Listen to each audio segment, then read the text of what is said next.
V Velenju nadaljujejo boj za znižanje cen ogrevanja. Ljudska iniciativa je svoje zahteve popoldan predala Termoelektrarni Šoštanj, državnemu zboru, vladi in pristojnemu ministrstvu. Če jim ne bodo prisluhnili, bodo sprožili postopek za razpis referenduma. Sandra Boršič. Po protestih v zadnjih mesecih pa je danes dopoldne ljudska iniciativa želela Tešu predati svoje zahteve. Če lahko vprašate, komu lahko dati? Pa tu na recepciji. Do varnostnika tudi ne smemo iti. To je prav ne moramo. Kljub težavam jih je kasneje Teš tudi sprejel.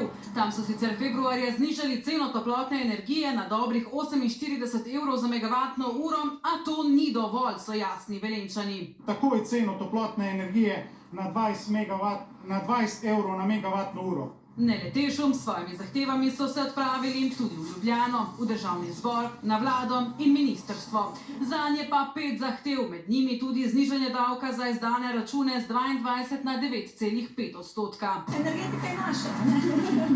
In medtem ko občani po besedah obeh predstavnikov iniciative še vedno prejemajo previsoke položnice, Z novimi položnicami, ki so jih prejeli občani, določeni tudi višjih zneskih, kljub subvenciji, so določeni nekako padli že v neko socialno stisko. ravno stiske in visoke položnice postajajo, kot kaže, jabolko spora med ministrstvom in velenjsko občino.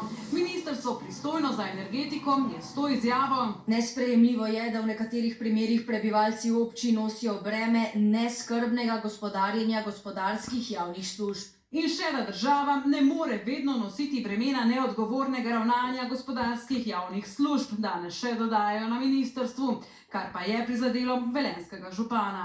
Me je pa ravno ta besedna fraza seveda tudi zelo osebno prizadela, zaradi tega, ker konec koncev ves ta čas, zadnjih 4 leta intenzivno delamo na zeleni preobrazbi daljinskega ogrevanja. Saj upam, da minister ni mislil pri tej izjavi na Šaleško dolino. Medtem ko ministrstvo pravi, da je zdaj na potezi občina, pa župan Od države do lokalnih skupnosti, županov, občinskih uprav, javnih podjetij in na koncu tudi ljudi. In ko bo vsak izpeljal in izvedel svojo nalogo, verjemite, da bodo te položnice zelo normalne.